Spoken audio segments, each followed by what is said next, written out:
Sahabat peradaban kasih ekologis yang terkasih, selamat berjumpa dalam Renungan Harian bersama saya, Romo Alawis Budi Purnomo PR, melalui channel ini.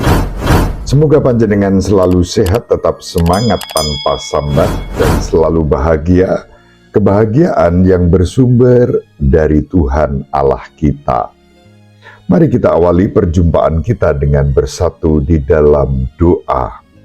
Dalam nama Bapa dan Putra dan Roh Kudus. Amin.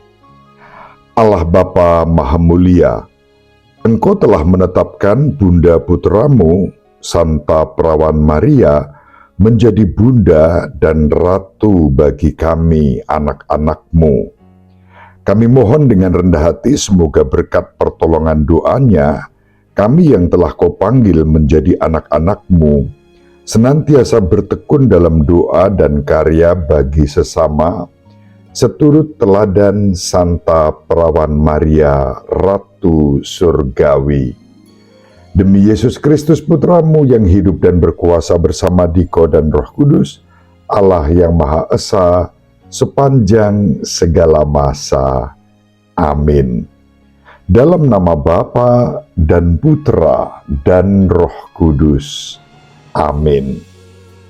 Sahabat peradaban kasih ekologis yang terkasih, hari ini adalah peringatan wajib Santa Perawan Maria, Ratu Surgawi. Kita akan membaca bacaan Injil dari Injil Lukas bab 1 ayat 26 sampai 38. Dalam bulan yang ke-6, Allah mengutus malaikat Gabriel ke sebuah kota di Galilea bernama Nazaret kepada seorang perawan yang bertunangan dengan seorang bernama Yusuf dari keluarga Daud. Nama perawan itu Maria. Ketika masuk ke rumah Maria, malaikat itu berkata, "Salam, hai engkau yang dikaruniai, Tuhan menyertai engkau." Maria terkejut mendengar perkataan itu, lalu bertanya dalam hatinya, "Apakah arti salam itu?" Kata malaikat itu kepadanya, "Jangan takut, hai Maria, sebab engkau beroleh kasih karunia di hadapan Allah.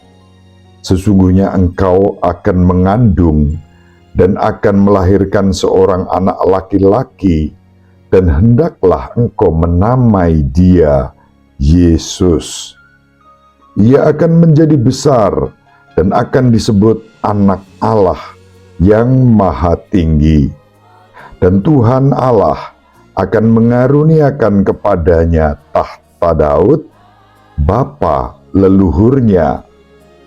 Ia akan menjadi raja atas kaum keturunan Yakub sampai selama-lamanya, dan kerajaannya tidak akan berkesudahan."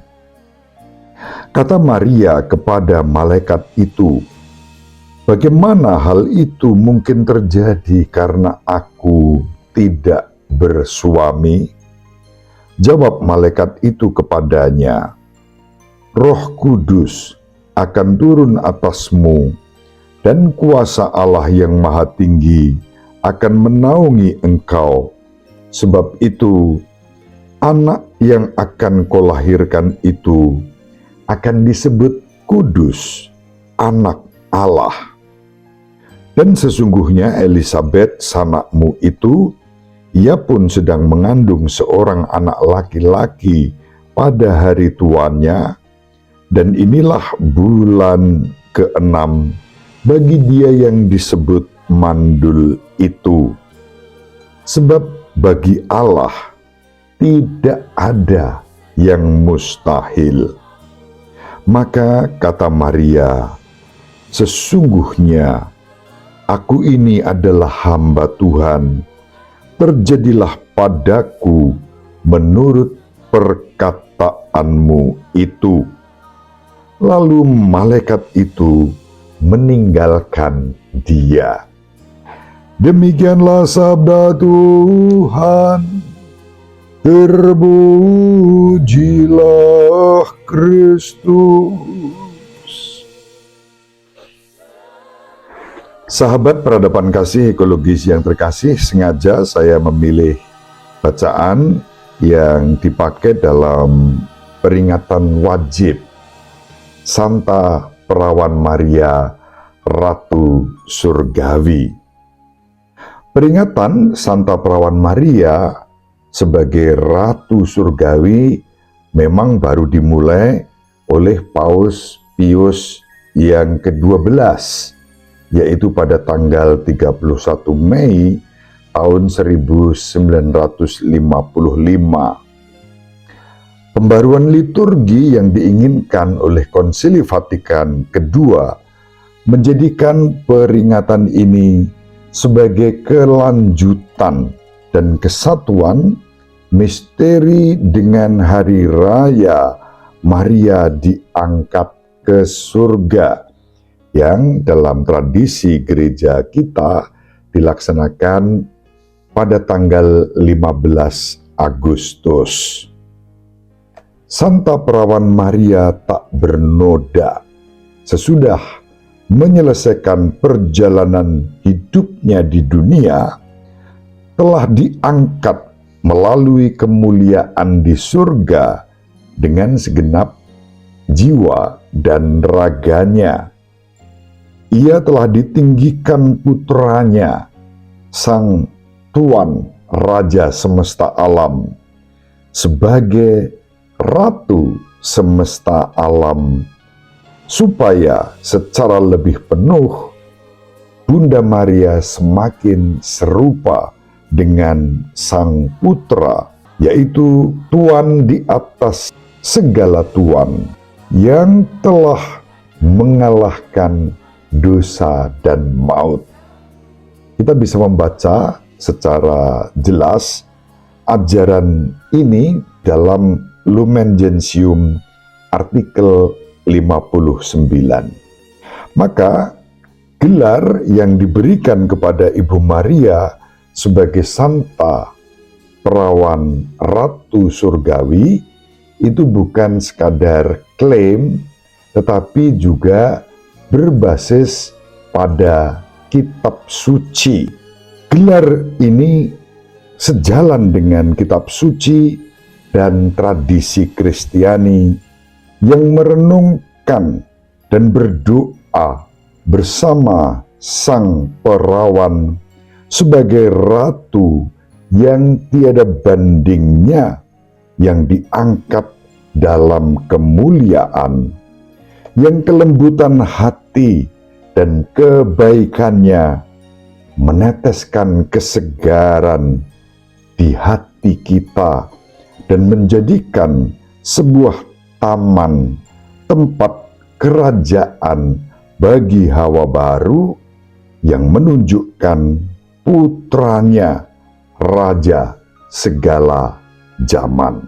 Sahabat peradaban kasih ekologis yang terkasih, apa dasar Alkitabiahnya? Pertama-tama kita membaca dalam kitab Mazmur 45 ayat 10. Di sana sudah diserukan jauh hari sebagai nubuat yang nanti digenapi di dalam diri Santa Perawan Maria.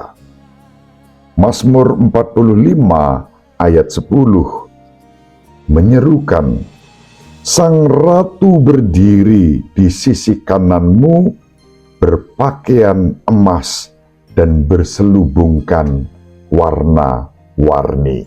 Tentu sebutan Ibu Maria sebagai Ratu Surgawi tidak bisa dilepaskan dari Yesus Kristus sebagai Raja semesta alam. Ketika Sang Putra menjadi Raja semesta alam, maka Sang Bunda menjadi Ratu Surgawi. Dan nubuat tentang itu sudah disampaikan di dalam kitab Nabi Yesaya bab 9 ayat 1-6. Bangsa yang berjalan dalam kegelapan telah melihat terang yang besar. Terang telah bersinar atas mereka yang diam di negeri kekelaman. Engkau ya Tuhan telah menimbulkan sorak-sore dan sukacita yang besar. Mereka telah bersukacita di hadapan-Mu, seperti orang bersukacita waktu panen, seperti orang bersorak-sore di waktu membagi-bagi jarahan. Sebab kuk yang menekan bangsa itu dan gandar yang di atas bahunya, serta tongkat si penindas telah Kau patahkan seperti pada hari kekalahan Midian. Setiap sepatu tentara yang berderap-derap dan setiap jubah yang berlumuran darah akan menjadi umpan api. Sebab seorang anak telah lahir bagi kita, seorang putra telah diberikan kepada kita, lambang pemerintahan ada di atas bahunya, dan seorang menyebut dia penasihat ajaib, Allah yang perkasa, Bapa yang kekal, Raja damai. Besarlah kekuasaannya dan damai sejahtera tidak berkesudahan di atas tahta Daud dan di dalam kerajaannya, karena ia mendasarkan dan mengokohkan kerajaannya itu dengan keadilan dan kebenaran dari sekarang sampai selama-lamanya. Sahabat peradaban kasih ekologis yang terkasih, itulah yang antara lain menjadi dasar Alkitabiah yang secara tidak langsung tertuju pada Ibu Maria sebagai Ratu Surgawi. Karena Ibu Maria melahirkan Sang Raja semesta alam, sebagaimana dinubuatkan Nabi Yesaya tadi, dan di dalam Injil jelas Allah telah memilih Santa Perawan Maria untuk mengandung dan melahirkan seorang anak laki-laki diberi nama Yesus yang akan mewarisi tahta kerajaan Daud, dan dia disebut Putra Allah. Hanya Ibu Maria yang dipilih, bukan perempuan lain. Disinilah korelasi antara Yesus sebagai Sang Raja semesta alam dan gereja yang mengajarkan dan mengimani bahwa Ibu Maria adalah Ratu Surgawi. Berdasarkan ajaran gereja, kitab suci, dan tradisi suci itu, maka kita, umat Katolik, dengan rendah hati dan penuh syukur menerima Maria adalah Ratu Surga. Ibu Maria juga menjadi ratu bagi kita semua yang diangkat menjadi anak-anak Bapa di dalam Tuhan kita Yesus Kristus. Secara unik, Ibu Maria terhubung erat dengan penderitaan Kristus di kayu salib. Dia secara unik dikaitkan dengan kemenangannya dalam kebangkitan dan mahkota kerajaan surga. Itu bukan dongeng, itu bukan klaim, tetapi itulah yang diajarkan dan dicatat di dalam kitab suci. Kesetiaan Ibu Maria sejak awal saat menerima kabar dari malaikat bahwa ia akan mengandung, sampai pada saat Ibu Maria menyertai putranya yang wafat di puncak Golgota. Bahkan dalam Kisah Para Rasul digambarkan bagaimana Ibu Maria setia menyertai para rasul menantikan Roh Kudus yang dicurahkan pada hari raya Pentakosta.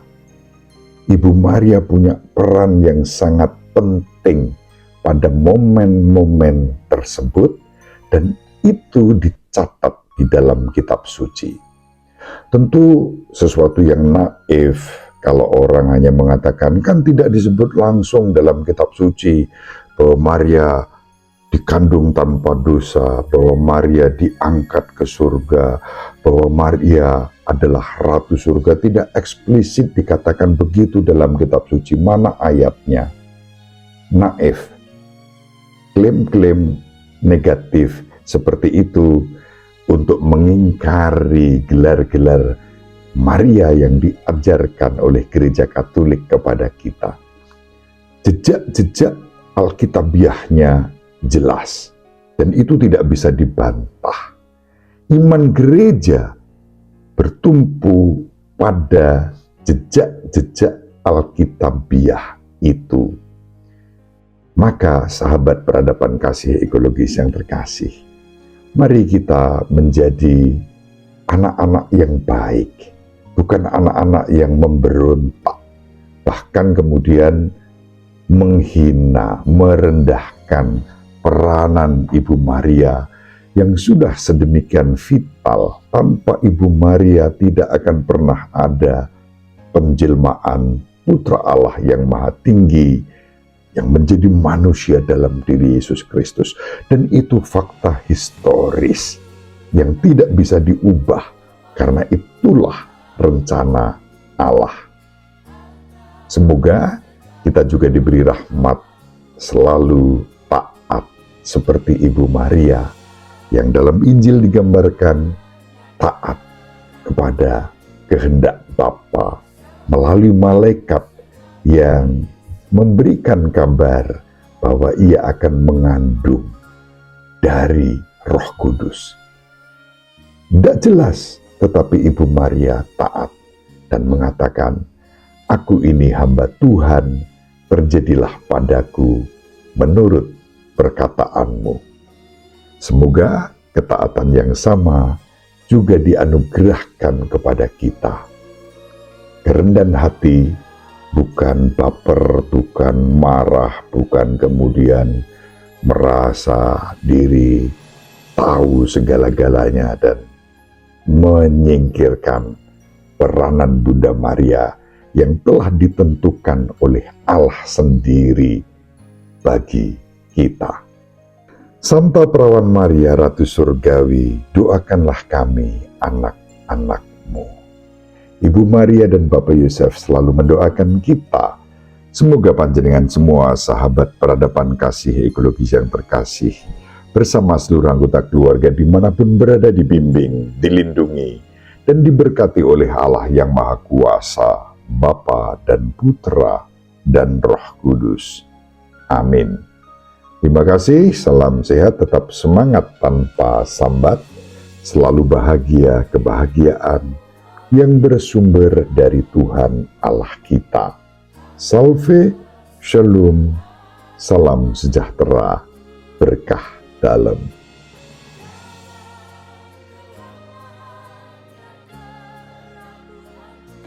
Sahabat peradaban kasih yang terkasih, sampai jumpa pada episode berikutnya. Terima kasih atas kebersamaan kita.